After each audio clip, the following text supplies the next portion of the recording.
Assalamualaikum warahmatullahi wabarakatuh. Alhamdulillahi rabbil alamin. Alhamdulillahilladzi hadana li hadza wa ma kunna linahtadiya laula an hadana Allah. Alhamdulillahil qail fi kitabihil karim. A'udzu billahi minasy syaithanir rajim. Bismillahirrahmanirrahim. Syahrul Ramadan alladzi unzila fihil Qur'an hudan linnas wa bayyinatin minal huda wal furqan. Faman syahida minkum asy-syahra falyasum.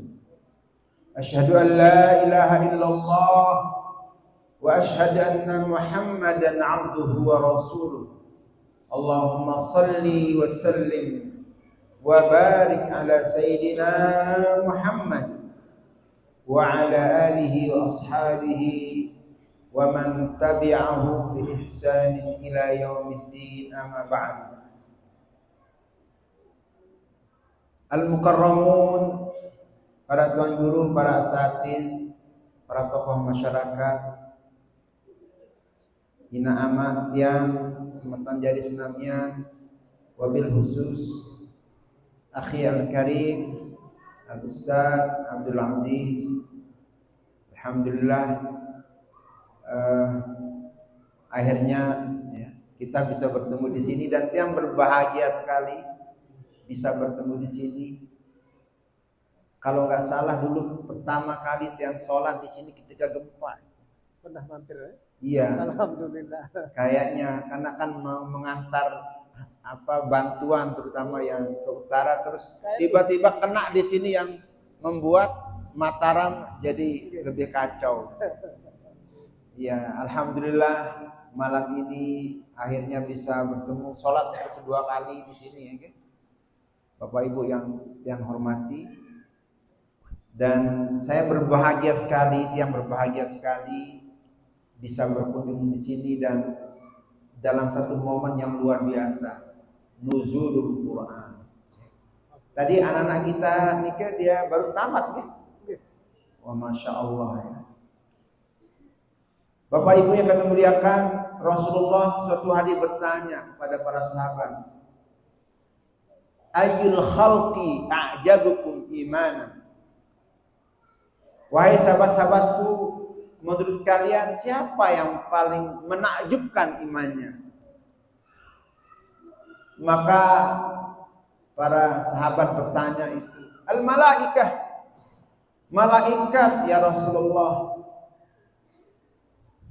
Tetapi kemudian Rasulullah bilang, kaifa la yu'minun wa hum inda rabbihim.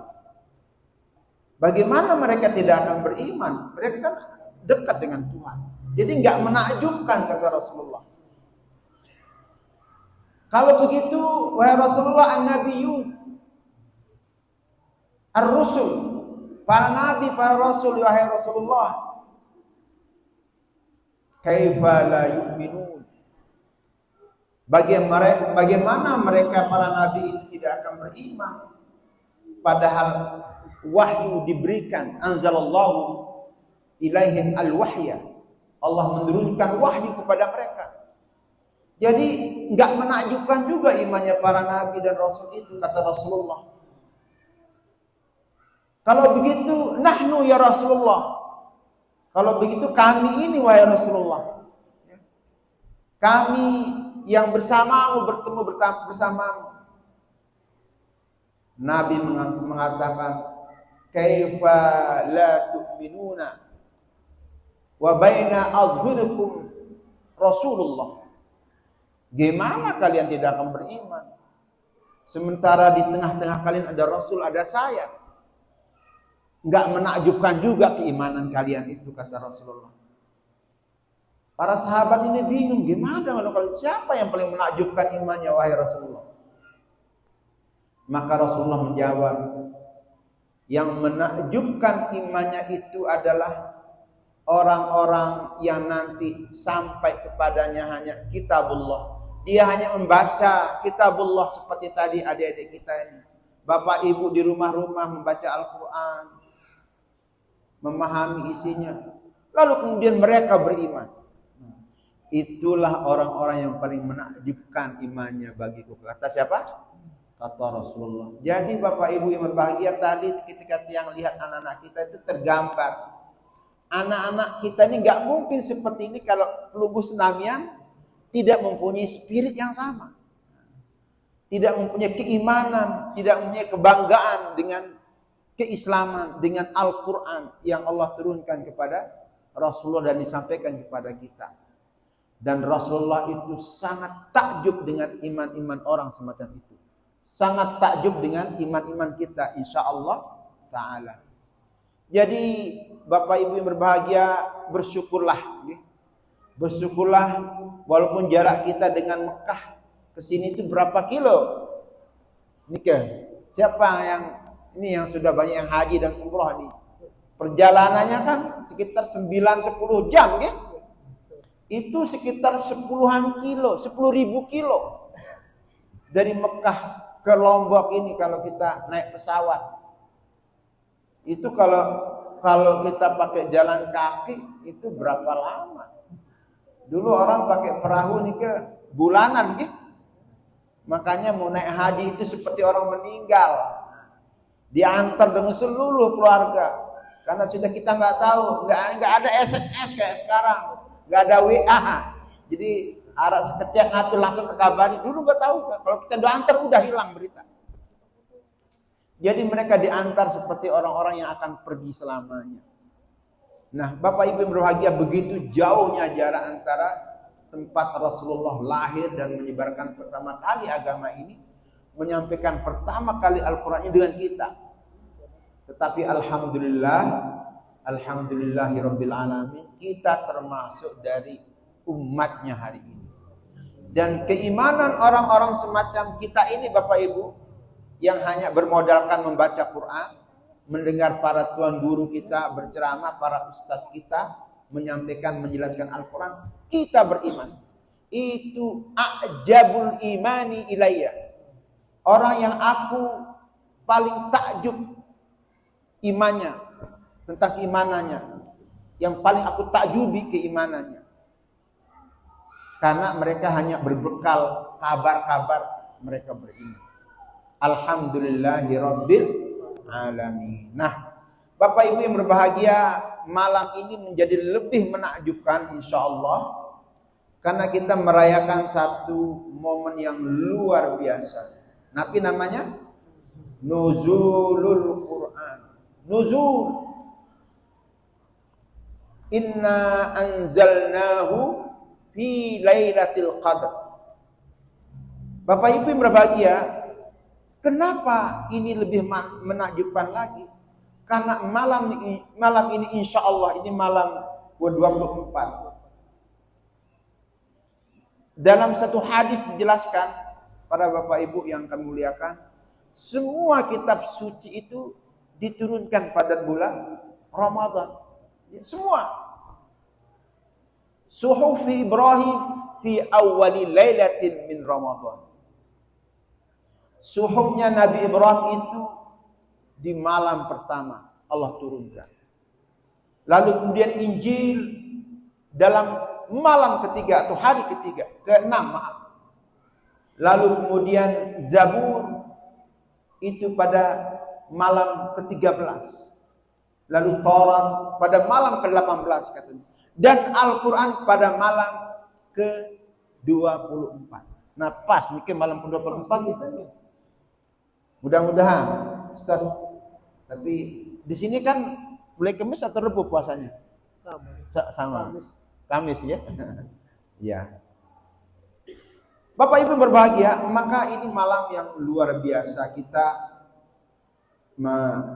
berada di masjid dan tadi sudah diingatkan oleh Tuan Guru kita Ustaz Abdul Aziz untuk kita niatkan. Sampun perlu niatkan nggih? Napi niat kita malam ini niatkan iktikaf. Kita niatkan iktikaf karena Allah Ta'ala. Kita mengaji, kita membaca, kita mendengarkan, saling menasihati. Nah, Para hadirin rahimakumullah, malam ketika Al-Quran diturunkan itu adalah malam yang paling mulia. Kita berdoa, ya Allah ya Rabb, malam ini diturunkan Lailatul Qadar. Amin ya Rabbal Alamin. Kalau ini diturunkan, benar-benar diturunkan, maka kita berada dalam satu momen khairun min alfi syahrin. Dia malam yang jauh lebih baik dari 1000 bulan bahkan. Nabi maksudnya lebih baik dari 1000 bulan, Bapak Ibu. Ini bukan hanya 1000 bulan, lebih baik. Ya. Jadi lebih dari 1000 bulan. Makanya beberapa mufassir menjelaskan, misalnya Imam Syekh Mustafa Al-Maraghi dalam tafsir beliau mengatakan, kata-kata alfus syahr ini tidak menunjukkan bilangan seperti 1000, enggak kata beliau. Kata 1000 bulan di sini, alfus syahr ini menunjukkan satu waktu yang tidak terbatas, yang sangat banyak. Bahkan ada yang mengatakan jami'ud duhur, menunjukkan seluruh waktu. Jadi malam Lailatul Qadar ini nilainya itu sepanjang masa, Bapak Ibu.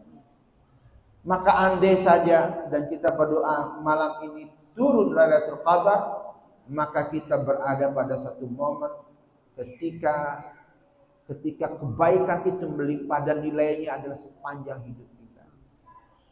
Bapak Ibu yang kami muliakan, diceritakan bahwa Al-Quran itu turun ila sama'id dunia pertama kali seluruhnya pada bulan Ramadan, ila sama'id dunia seluruhnya. Lalu kemudian diturunkan perlahan-lahan bimunasabatil waqa'i, tergantung dari ada peristiwa apa. Nah, malam ini kita akan bahas satu peristiwa turunnya satu rangkaian ayat. Masih ingat nggih belum senangian ayat yang pertama turun apa ini kan? Surat Al-Alaq. 5 ayat pertama surat Al-Alaq. Iqra. Para hadirin rahimakumullah, ini menarik. Kita bayangkan Bapak Ibu keadaan Mekah 14.000 tahun yang lalu. 14.000 tahun yang lalu. Itu 1400 tahun yang lalu. Kita bayangkan Bapak Ibu gimana keadaannya. Coba bandingkan kira-kira Lombok 50 tahun yang lalu seperti apa? Gelap gulita. Apalagi 100 tahun yang lalu. Apalagi 400.000 tahun yang lalu Lombok ini seperti apa? Bapak Ibu yang berbahagia, sebenarnya kita bisa bayangkan Mekah 1400 tahun yang lalu itu juga ya tidak ada apa-apa. Gelap gulita. Tempat yang gak dilirik oleh bangsa-bangsa di dunia ini. Kenapa? Karena kering, kerontang. Orang-orangnya kasar-kasar dan seterusnya. Nah, tetapi Bapak Ibu yang berbahagia, yang menarik pada malam itu diturunkan satu perintah pertama. Ada peristiwa penting, turunnya ayat pertama. Apa itu? Iqra, memerintahkan kita untuk membaca. Ini menarik. Bayangkan satu masyarakat yang jangankan masyarakat umum, Nabi saja yang dari keluarga yang mulia itu nggak bisa membaca, ummi ya. Jadi umumnya orang Arab saat itu sebenarnya nggak bisa membaca. Ada beberapa, terutama yang ahli sastra, karena ada nanti di Sukukmas itu lomba puisi gitu kan, syair-syair. Tapi itu hanya beberapa saja, tidak banyak orang yang bisa membaca. Tapi saat itu Bapak Ibu yang mulia, yang dimuliakan Allah memerintahkan Rasulullah untuk membaca. Ini pertanyaan, ada apa? Orang nggak bisa baca, masyarakatnya umumnya nggak bisa baca. Perintah pertamanya membaca. Bapak Ibu yang kami muliakan, ini perlu menjadi renungan kita malam ini.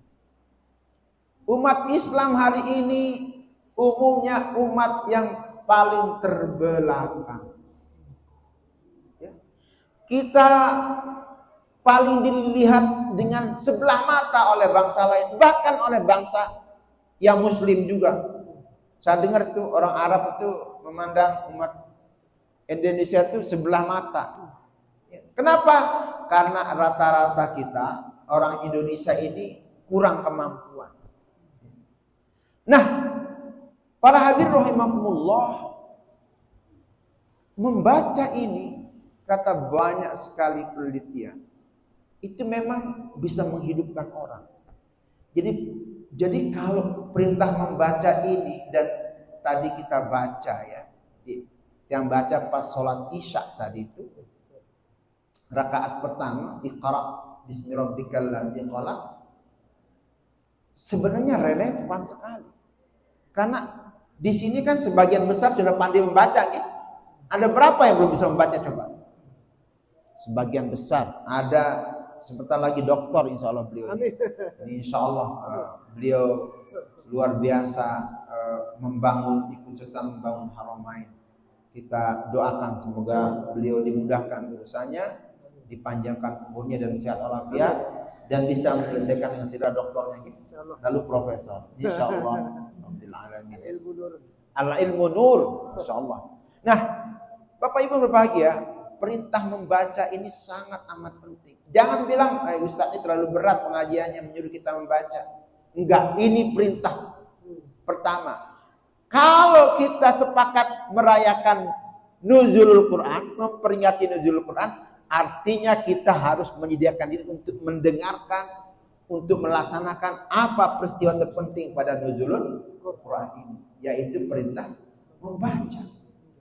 Para hadirin rahimakumullah, bahkan ada orang mengatakan begini, ada ulama yang mengatakan bahwa kalau kita kepingin tahu kita mendapatkan nuzulul Quran atau tidak, lihat saja kira-kira di Ramadan ini meningkat nggak kemampuan kita membaca, atau bertambah nggak kesukaan kita terhadap membaca, minimal baca Quran. Ini seringkali Bapak Ibu yang terjadi. Tadi beliau bilang pada malam pertama full rame,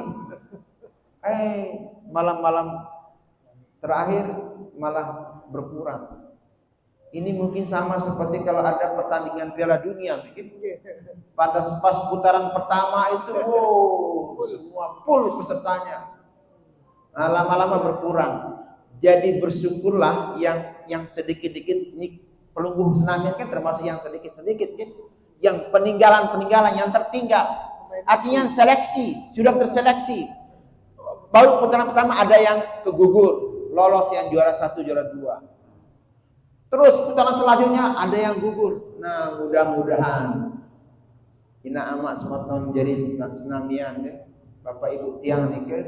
Mudah-mudahan pelunggu senamian kita semua yang ada di masjid malam ini, dan mungkin siapapun yang mungkin malam ini gak bisa hadir di masjid kita ini, termasuk orang-orang yang terseleksi, sehingga kemuliaan Ramadan ini bisa kita rasakan bersama. Nah, Bapak Ibu yang berbahagia, kita lanjutkan. Jadi membaca ini dalam banyak riset itu mengatakan bahwa satu-satunya cara membuat orang cerdas itu membaca. Pelunggu kalau melihat anaknya cerdas, senang gak? Senang kan? Tadi ngelihat anak kita pandai, dia baru pandai membaca Quran semacam itu aja kita udah bahagia sekali. Coba bayangkan kalau kemudian dia bisa membaca tafsirnya, dia bisa menjelaskan. Mereka anak-anak itu belajar terus dan dia menjelaskan isinya, membuat kita bangga sekali.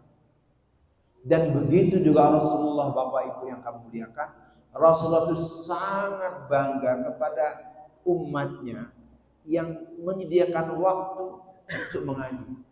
Kata Rasulullah, man syaghalahul Quran, siapa yang menyibukkan diri dengan Al-Quran, ya, man syaghalahul Quran an dzikri wa mas'alati, sampai dia nggak sempat menyebut namaku. Bayangkan ini, kata ini, maaf, ini bukan hadis Rasulullah, tapi ini hadis qudsi. Man syaghalahul Qur'an an dzikri wa mas'alati, siapa yang disibukkan mempelajari Al-Qur'an sampai dia nggak sempat menyebut namaku dan nggak sempat juga meminta kepadaku, kata Allah, a'taituhu khairun mimma u'tiyas sa'ilin, aku akan memberinya lebih baik dari apa yang aku berikan kepada orang-orang yang meminta yang terbaik. Jadi kalau kita baca Quran, Bapak Ibu yang kami muliakan, ini penting dan kita harus meriset ulang kebiasaan kita dengan mengaji pada bulan Ramadan ini, sehingga nanti kita terbiasa terus. Bulan ini hanya bulan pembiasaan aja. Nanti setelah Ramadan kita teruskan. Nah, kalau itu kita lakukan, maka Allah menjamin kalian gak usah minta. Saya akan berikan yang terbaik yang pernah diminta oleh orang-orang, bahkan lebih baik dari itu. Nah, begitulah jaminan Allah Subhanahu wa ta'ala bagi orang-orang yang mau menyediakan waktu untuk sungguh-sungguh belajar Al-Quran. Karena Bapak Ibu yang berbahagia, hanya Quran ini sebagai pemandu kita. Quran inilah yang membuat Rasulullah itu siap dan para sahabatnya siap dikucilkan dulu. Quran inilah yang membuat Rasulullah dan para sahabatnya siap berhijrah, meninggalkan kekayaannya, meninggalkan harta bendanya, meninggalkan kampung halaman tempat dia lahir. Coba lu bayangkan, nggih, nama setahun jadi senamian Bapak Ibu yang kami muliakan. Andainya di desa Busuk Lestari di dusun Batu Penyu. Tadi saya berapa kali buka, lupa juga ya. Di dusun Batu Penyu ini tiba-tiba pelunggu, ada orang yang jahat datang, lalu memaksa pelunggu untuk, pokoknya kamu berhenti jadi orang Islam. Kalau enggak, kalian saya usir dari sini. Kira-kira bagaimana perasaannya? Diusir, bahkan rumahnya dibakar, lalu kemudian disiksa. Dulu umat Islam yang sedikit itu Bapak Ibu, dia rela disiksa, dia rela hampir mati dibunuh, disiksa sedemikian rupa, dikucilkan, nggak dikasih akses macam-macam. Mereka rela. Demi apa? Demi Al-Quran. Karena emang Al-Quran menjadi hudan, menjadi petunjuk, menjadi pegangan kita. Nah, kalau dahulu orang-orang begitu rela berkorban, siap mati, bahkan menyebarkan Islam ke berbagai penjuru, dia rela berkorban. Nah, apatah lagi kita hari ini Bapak Ibu. Jangan sampai waktu kita untuk membaca Al-Quran ini bahkan tidak ada. Jangan sampai itu terjadi.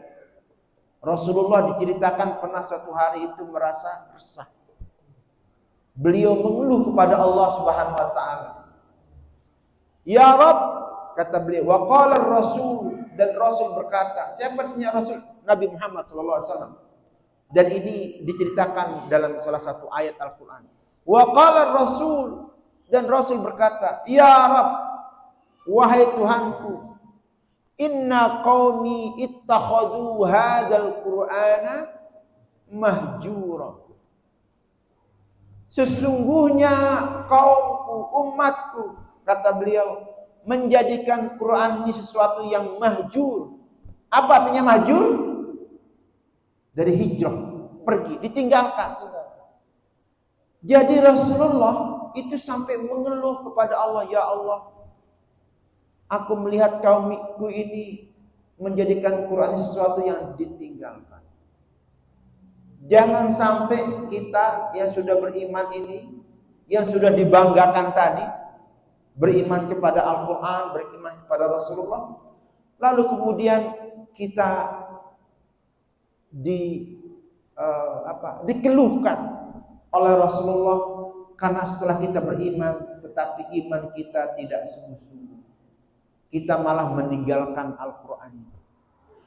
Kata para ulama, para mufassir, Bapak Ibu yang berbahagia, meninggalkan Quran, menjadikan Al-Quran itu kita tinggalkan, itu ada 4 level. Ada 4 tingkatan. Pertama adalah orang yang sama sekali enggak membaca Quran. Itu level yang paling parah. Enggak ada waktu untuk Al-Quran. Sama sekali dia enggak membaca Al-Quran. Ini orang-orang yang oleh Allah nanti itu dilaporkan oleh Rasulullah, dilaporkan kepada Allah pada hari kiamat. Wahai Allah, ini kaum yang meninggalkan membaca Al-Quran. Ya. Na'udzubillah, jangan sampai kita masuk. Ustaz, kami kan sudah tamat. Nah, ini biasa kita nih Bapak Ibu, sesudah kita tamat, benar-benar tamat membacanya. Ya. Entah baca, merasa sudah selesai dari Al-Fatihah sampai An-Nas, udah Ustaz dirayakan di tepelengan manok bideng atau manok putih, diundang orang-orang tenggorokan, diundang orang-orang dirayakan. Udah Ustaz, kami udah tamat, kan udah selesai. Nah, nggak boleh, kita nggak boleh. Kita namatan itu setahu tiang adalah tamat kita sudah dianggap bisa baca Quran. Bukan udah selesai baca Quran, baru bisa baca aja. Tahapannya masih banyak. Banyak sekali tahapannya. Belajar bahasa Arabnya belum, belajar memahaminya belum, memastikan melaksanakannya belum, masih jauh sekali. Maka jangan sampai baru kita bisa membaca huruf Al-Quran, kita merasa sudah tamat. Nah, ini adalah level atau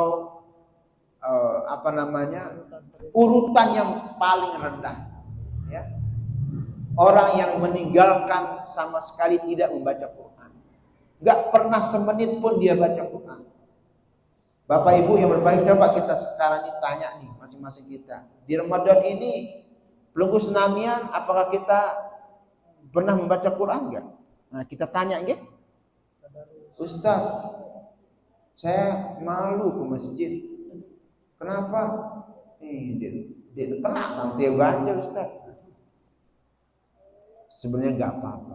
Orang bahkan yang membaca Quran lalu dia takak, dia terbata-bata membacanya, lahu ajroni. Allah memberi dua pahala, memberi beliau orang itu 2 pahala.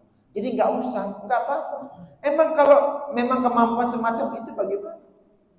Nah, tapi tentu saja pelan-pelan mestinya kita belajar. Nah, jangan sampai ini selama Ramadan ini kita hanya pernah mendengar orang baca Quran gara-gara sholat, karena imamnya membaca Quran. Hanya itu modal kita bersentuhan dengan Al-Quran selama Ramadan. Jangan sampai semacam itu.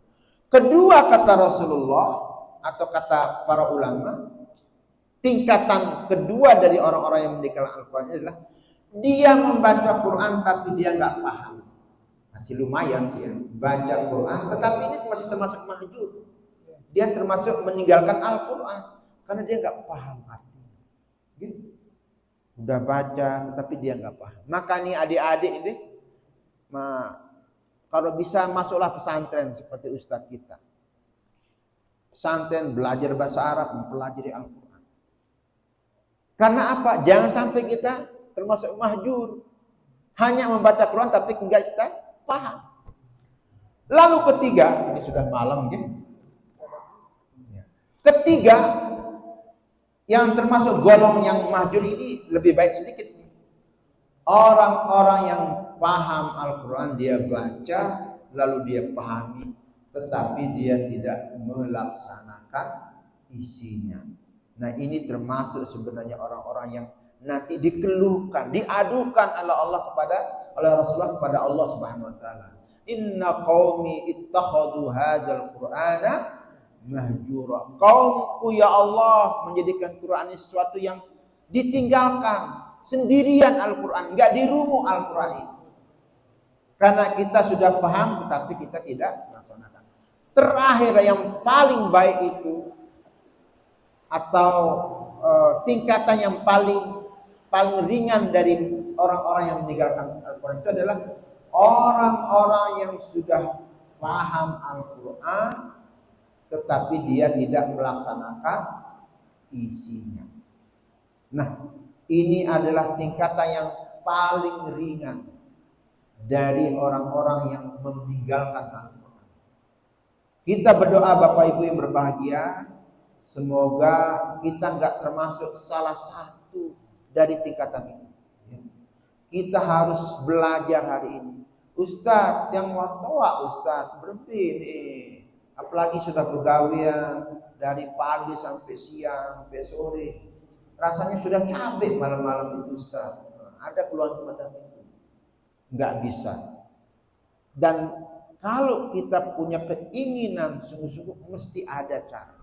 Minimal Bapak Ibu berbahagia. Sekarang ini kan lumpuh semua punya HP, nggih?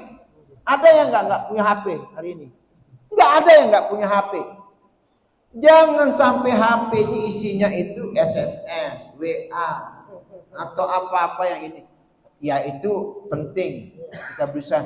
Tapi usahakan di-download Al-Quran. Yang di HP yang ini bukan hanya Quran, tafsirnya ratusan ada di sini. Jadi tiang kalau kemana-mana tuh duduk itu kayak baca medsos, padahal lagi baca ngaji ini. Ini ada namanya Aspar. Ini Aspar ini ratusan tafsir. Tafsir apa saja. Hadis, kitab hadis ada apa saja. Dan enak kita mau baca surat ini, baca langsung dengan tafsirnya. Sangat amat membantu. Artinya Bapak Ibu yang berbahagia, Ustadz saya kan belum bisa semacam itu. Enggak apa-apa. Yang penting mulai hari ini Bapak Ibu, coba kita niatkan, ya Allah saya ingin sungguh-sungguh belajar Al-Quran. Saya mungkin kalau membacanya agak susah. Tetapi minimal saya membaca artinya. Baca pelan-pelan. Ini ada download, ada Kementerian Agama itu juga ada. Itu bahkan tafsirnya dan ditulis oleh banyak ulama besar. Ya, jangan kemudian Kemenak nggak percaya saya Ustadz. Kenapa? Menterinya lagi di penjara soalnya. Jangan, itu urusannya lain. Itu urusan lain. Ini sudah dikerjakan oleh ulama-ulama khusus ya. Dan orang-orang pintar. Ada tafsirnya, ada ayat-ayatnya. Andai saja kita sediakan setiap habis sholat itu, nggak usah baca banyak, 2 menit saja deh, 3 menit atau 5 menit. Setiap habis sholat baca 1 ayat. Habis subuh baca ayat itu. Habis zuhur baca lagi 5 menit saja. Sampai pelan-pelan baca ini. Sampai isya. 1 ayat 1 hari. Insya Allah. Maaf muskilah. Bahkan sebenarnya Bapak Ibu para sahabat dulu kalau mengaji itu dia nggak banyak-banyak. Tartil ada dalam Al-Quran namanya. Warattilil Qur'ana tartila. Apa maksudnya? Bacalah Al-Quran itu dengan pelan-pelan. Pahami maknanya. Ya. Tarassulan, pelan-pelan. Diselami maknanya. Dan bacalah Al-Quran itu ayatani fa ayatani atau salasa ayatin. Kita mungkin tidak 2 ayat atau 3 ayat, 1 ayat aja. Baca 1 ayat habis subuh. Ayat yang sama kita baca zuhur, kita baca waktu asar, maghrib, isya, sampai kita dapatkan pemahamannya apa. Insya Allah kalau ini kita lakukan Bapak Ibu, maka pertama sudah kita mendapat keberkahan. Man qara'a harfan minal Qur'an falahu hasanatu. Barang siapa yang membaca 1 huruf saja dari Al-Quran itu, dia dapat 10, dia dapat 1 kebaikan. Wal hasanatu bi'ashri amsalihha. Dan kebaikan itu, hasanah itu dilipat gandakan menjadi 10 kali lipat. Kalau pelunggu membaca bismillah saja itu ada berapa huruf itu? Berapa huruf nih? Bismillah? Ada 19 huruf. Bismillah saja. Itu kita baca sungguh-sungguh udah berapa? 19 kali 10 berapa? 190 pahala. Tetapi pahala ini jangan dipahami kayak gimana. Itu ada sesuatu yang berkah dalam diri kita. Kebaikan-kebaikan yang banyak. Rasa tenang di sana. Kita kemudian kalau ada niat buruk kita tepat. Saya lagi baca Quran. Anak-anak kita mungkin menjadi lebih baik. Kesehatan kita bertambah. Anak-anak kita sehat. Anak-anak kita kecerdas. Itu kebaikan-kebaikan yang kita. Kampung kita aman. Ya. Saya bahagia sekali sekali lagi. Bapak Ibu kita yang hadir di tempat ini dan melihat wajah-wajah Bapak Ibu yang sudah jam sekian masih tetap seger ya. Ini sudah jam 10 padahal ini. 10 lebih bahkan setengah 11 ya. Masih kuat nampaknya itu. Hebat sekali Bapak Ibu ini kayak gini. Mudah-mudahan Bapak Ibu semua, kita semua yang hadir di masjid ini Allah berikan keberkahan. Amin. Wa anzalna ilaikal Qur'an mubarakun. Dan kami wa kitabun anzalna ilaika mubarakun. Kami turunkan kepadamu kitab ini dengan melimpah keberkahan. Tapi ada syaratnya untuk melimpah keberkahan itu apa? Liyadabbaru ayati waliyatadzakkara ulul albab. Kita dalami pelan-pelan. Kita pikirkan. Butuh lama enggak masalah. Insya Allah kalau itu kita lakukan keberkahannya banyak sekali. Kita akan menjadi bangsa, menjadi masyarakat di dusun itu masyarakat yang saling menghormati, saling menghargai. Insya Allah. Hadirin rahimakumullah, nampaknya itu saja yang dapat yang sampaikan. Tetapi kalau ada yang mau bertanya, biasanya yang lebih suka itu tanya jawab, dialog ketimbang ngomong sendiri. Ya. Pelunggu capek dengar, dia juga capek bicara. Tapi kalau ada dialog, ada tanya jawab itu lebih cerah kita ya. Sila, nggih. Ngiring kalau pelunggu Bapak Ibu ada yang mau ditanyakan. Bertanya itu nisful ilmi. As-su'alu kata para ulama nisful ilmi. Setengah ilmu itu. Dan bertanya itu penting supaya kita mendapatkan ilmu pengetahuan. Waalaikumsalam warahmatullahi wabarakatuh. Nah, nanti kita kasih hadiah ya. Jangan titip sama beliau nanti hadiahnya. Oh, tapi ada hadiah. Oh, dia tidak bisa baca Al-Quran, cuma beberapa saja yang dia hafal. Apakah dapat kebaikan enggak? Insya Allah Umi. Salah satu kebahagiaan dan nikmat itu ketika kita merasa kurang. Itu adalah kenikmatan yang luar biasa. Yang jadi masalah orang pinter merasa pinter. Nah ini malah jadi soal. Kalau kita banyak kekurangan dan kita sadar dan terus ingin belajar, nah itu keren. Jadi seperti yang bilang tadi Umi, belajar sama anaknya. Gak usah merasa Ustaz, kalau saya belajar alif ba ta kapan saya bisa baca? Jangan pikirkan itu. Walaisa lil insani illa ma sa'a. Ini kata Allah. Allah akan menilai usaha seseorang, bukan capaian seperti apa. Jadi Umi kalau pelunggu tetap, bahkan tadi yang pelunggu hafal itu pelan-pelan pelunggu lihat baca atau baca berkali-kali enggak masalah. Bila perlu nanti pelunggu ada HP? Enggak ada HP, okay? Atau ada anaknya punya HP? Nah, nanti bilang gini sama anaknya, Nanda bisa nggak pelunggu putarkan saya video yang ada tafsirnya itu kan ada banyak, ada Pak Quraisyiha, ada ulama, ada Gus Baha, ada Pak Uas, Ustadz Ade Hidayat, Abdul Somad, itu banyak sekali kan? Bisa nggak itu diputarkan ke saya? Pelunggu lakukan itu, insya Allah itu akan mendapatkan keberkahan yang banyak. Itu bisa termasuk tadi hadis qudsi itu. man syaghalahul Qur'an an zikri wa mas'alati a'taituhu ma u'tiyas sa'idin. Orang yang menyibukkan diri dengan belajar Al-Quran, walaupun hanya dengan mendengarkan dari video ceramahnya siapa, ulama-ulama yang begitu luar biasa itu, tapi nggak apa-apa. Mungkin awal pertama nggak ngerti, coba kedua pasti akan ngerti. Nah, insya Allah Allah akan menjamin kepada kita sebuah kebaikan. Insya Allah pikir nggak boleh putus asa. Dapat pahala dan kebaikan-kebaikan yang Allah nanti akan berikan kepada kita tanpa kita sadari, min haitsu la yahtasib. Nggih? Insyaallah. Nanti yang kasih beliau Quran ya. Masyaallah, keren. Quran nggih. Yang titip sama beliau nanti. Nggih? Insyaallah. Quran khusus yang bagus yang nanti hadiahkan. Nggih. Kalau tidak ada lagi, Bapak Ibu, cukup ini saya kira nggih. Terima kasih atas perhatiannya.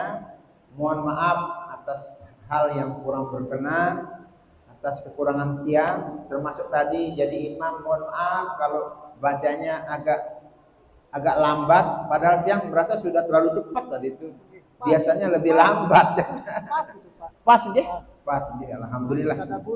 Nggih, alhamdulillahirabbil alamin. Semoga pertemuan ini membawa berkah kepada kita, dan insya Allah, apalagi ini hujan ya Allah ya Rabb ya, penuh berkah, melimpah berkah, dan mudah-mudahan kita bisa terus bersilaturahmi pada waktu yang lain nanti. Hadza wal 'afwu minkum wabillahi taufiq wal hidayah. Wassalamualaikum warahmatullahi wabarakatuh.